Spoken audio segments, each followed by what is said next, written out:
Good morning students, welcome to all in Motilal Nehru School, and today we will read lesson 3rd from geography and the lesson name is Our Changing Earth. हमारी बदलती हुई पृथ्वी. Earth crust consists of several large and small rigid irregularly shaped plates or slabs which are also called lithospheric plates. तो lithosphere हमने अपने lesson first में read किया था कि लिथोस्फीयर हमारी अर्थ की जो हार्ड टॉप लेयर है, इसमें जैसे हमारे प्लेन्स, माउंटेन्स, प्लेटेयू, ये जितनी भी लैंड फॉर्म्स हैं ये सब इसके अंडर आती हैं. तो देखिए यहाँ पिक है, पिक में शो किया हुआ है कि कैसे 250 मिलियन ईयर्स एगो में हमारी अर्थ कैसी थी, हमारे कॉन्टिनेंट किस तरीके से जुड़े हुए थे, धीरे धीरे वो टाइम के अकॉर्डिंग कैसे एक दूसरे से अलग होते गए. तो ये it is surprising that these plates move around very slowly. जो अर्थ है, अर्थ के अंदर ये प्लेट्स बहुत धीरे धीरे मूव करती हैं और इनके अंदर नीचे जो है वो फोर्स जनरेट होता जाता है. जैसे हम पानी को अगर बीकर में हीट करें तो जो स्टीम है वो उसके अंदर घूमती रहती है, ऐसे ही जो पृथ्वी की इनसाइड है उसके अंदर भी मोल्टन मैग्मा घूमता रहता है. इस जो ये लेटेस्ट कंसेप्ट है इसे प्लेट टेक्टोनिक के नाम से जाना गया है. Move to our next heading, earth movement. Earth में मूवमेंट किन किन रीज़न से होती है. अर्थ मूवमेंट को 2 बेसिस में divided on the basis of the forces which cause them. मतलब 2 फोर्सेस में इसे हम डिवाइड कर सकते हैं. 2 टाइप के फोर्सेस हैं जिनकी वजह से अर्थ की मूवमेंट में चेंज आता है. फर्स्ट इसमें है एंडोजेनिक फोर्स, सेकंड है इसमें एक्सोजेनिक फोर्स. इंडो से हमें पता चल रहा है इंटीरियर, जो हमारी धरती है उसकी क्रस्ट के नीचे जो मूवमेंट होती हैं, जो फोर्स लगता है, उसकी वजह से धरती के ऊपर जो चेंजेस आते हैं उन्हें एंडोजेनिक फोर्स कहा जाता है. और जो फोर्सेस हमारी अर्थ की सरफेस पे होते हैं उन्हें एक्सोजेनिक फोर्स कहा जाता है. यहाँ हमारे पास यहाँ ये दिया हुआ है, बाइफरकेट करके अलग अलग से दिया हुआ है कि एंडोजेनिक फोर्स को हम किस तरीके से 2 टाइप्स में डिवाइड करते हैं. जैसे इसमें आता है first slow movement. Slow movement में क्या आता है, डिजास्ट्रोफिक फोर्स. सेकंड इसमें आते हैं सडन मूवमेंट. ठीक है, एंडोजेनिक फोर्स 2 टाइप के होते हैं, जिसमें फर्स्ट आता है स्लो मूवमेंट, जिसमें डिजास्टर्स फोर्स आते हैं. इसके डिजास्टर्स फोर्स के आगे इन्हें 2 टाइप्स में डिवाइड किया है. और जो हमारा कॉन्टिनेंट बिल्डिंग फोर्स है, वर्टिकल मूवमेंट है, उसे अपवर्ड फोर्स और डाउनवर्ड फोर्स में डिवाइड किया है. नेक्स्ट इसमें हमारा जो माउंटेन बिल्डिंग फोर्स है, जो हॉरिजॉन्टल मूवमेंट है, उसे कंप्रेशन और टेंशन में डिवाइड किया गया है.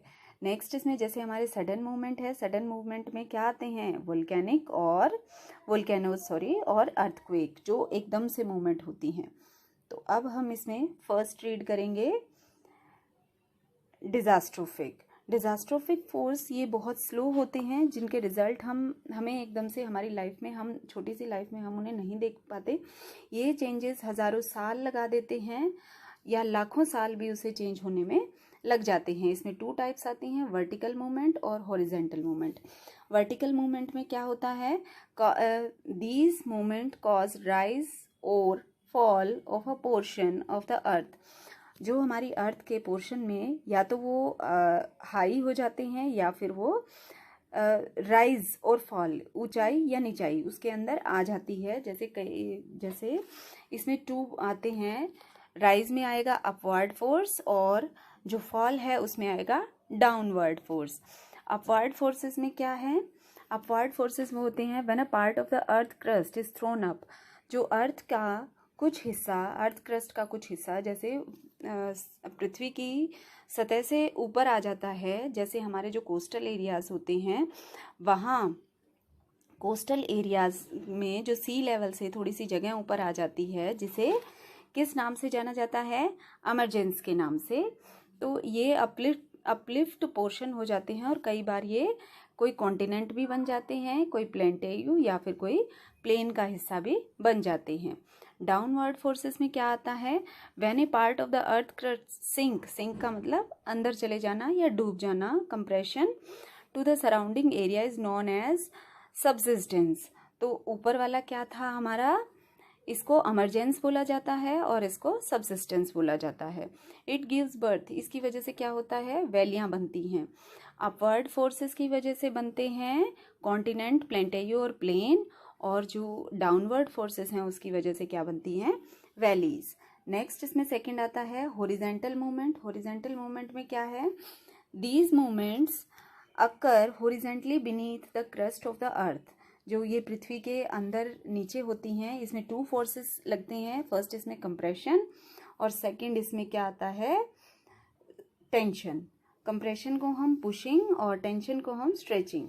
कंप्रेस दबाना, स्ट्रेच खुल जाना, तो इसकी वजह से क्या बनते हैं हमारे माउंटेन्स।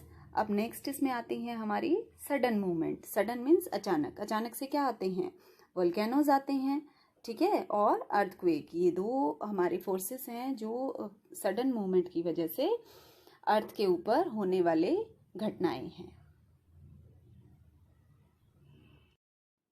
नेक्स्ट इसमें है स्ट्रक्चर ऑफ वोल्केनोज, मतलब स्ट्रक्चर कैसा है वोल्केनो का, कैसे किस टाइप से वो दिखते हैं। जैसे यहाँ पे पिक आप देख रहे हैं।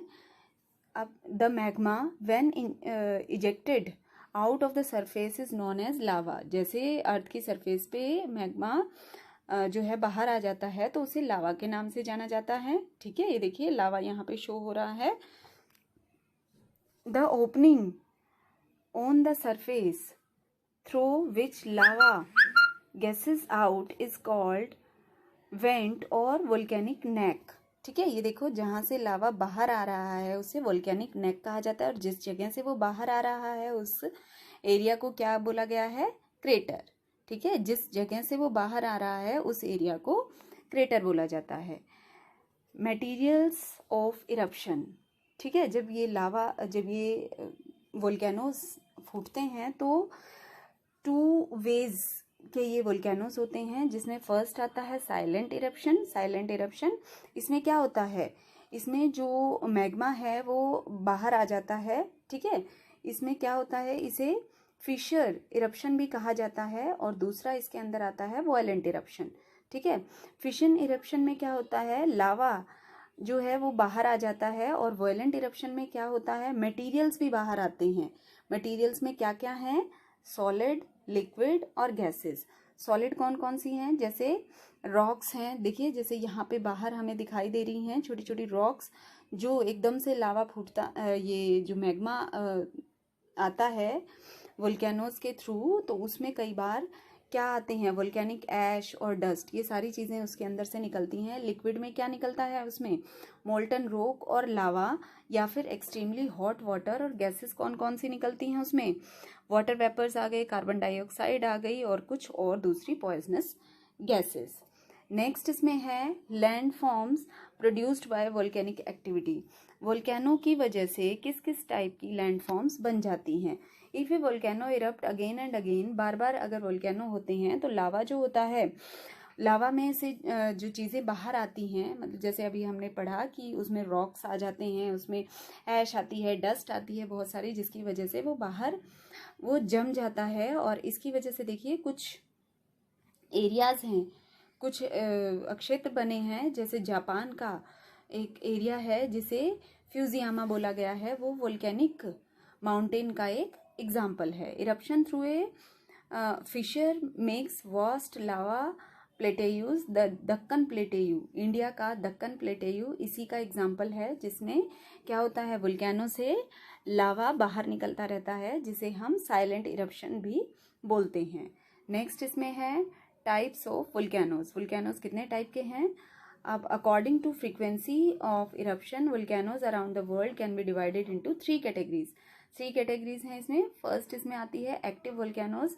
These are live volcanoes that have erupted in recent period, हाल ही में। एक्टिव, एक्टिव का मतलब जो एक्टिव हैं, अभी भी वो उनमें से लावा बाहर निकलता रहता है, तो उन्हें एक्टिव वोल्केनोज कहा जाता है। सेकेंड इसमें है dormant volcanoes. These volcanoes erupted only in the year periods of history and are now quiet. तो अब ये वोल्केनोज शांत हैं, लेकिन पहले ये हमारे हिस्ट्री में थे। और जो वेसुवियस इटली में एक जगह है जहाँ स्लीपिंग वोल्केनोज के एग्जाम्पल मिलते हैं। थर्ड इसमें है एक्सटिंक्ट वोल्केनोज। एक्सटिंक्ट वोल्केनोज कौन से होते हैं? These are dead volcanoes and have not erupted in the historical period. तो इतिहास में भी ये नहीं फूटे हैं ये वोल्केनोज। आज ये वोल्केनोज बिल्कुल डेड हो चुके हैं। साउथ अमेरिका में माउंट एकोनगुआ जगह है जहाँ पे एक्सटिंक्ट वोल्केनोज पाए जाते हैं। नेक्स्ट इसमें हेडिंग आती है डिस्ट्रीब्यूशन ऑफ वोल्केनोज। वोल्केनोज का डिस्ट्रीब्यूशन किस तरीके से किया गया है? Most of the active and dormant volcanoes of the world are found in 2 distinct belts. मतलब ये इन एरियाज में ये पाए जाते हैं। द करिकम पैसिफिक बेल्ट, तो ये जगह है। It is also called the ring of fire encircles the Pacific Ocean. This ring coincides with the edge of the tectonic plates that make up the earth crust. तो ये जो volcanoes हैं वो tectonic plates के साथ collide हुए, जिसकी वजह से वहाँ की अर्थ क्रस्ट बनी। नेक्स्ट इसमें है the mid world mountain belt. It expends in the east west direction along the Alps in Europe and the Himalayas in Asia. तो ये एक रेंज है। ये कहाँ तक है? ये वाली मिड वर्ल्ड माउंटेन बेल्ट ये कहाँ तक है? ईस्ट वेस्ट एल्प्स जो यूरोप में है, एल्प्स पर्वत श्रृंखला है, और हिमालयाज जो एशिया में है। अर्थक्वेक और नेक्स्ट जो हमारा इसमें था एक्सोजेनिक फोर्स, इसे हम अपनी नेक्स्ट क्लास में रीड करेंगे, नेक्स्ट वीडियो में रीड करेंगे। Okay for today.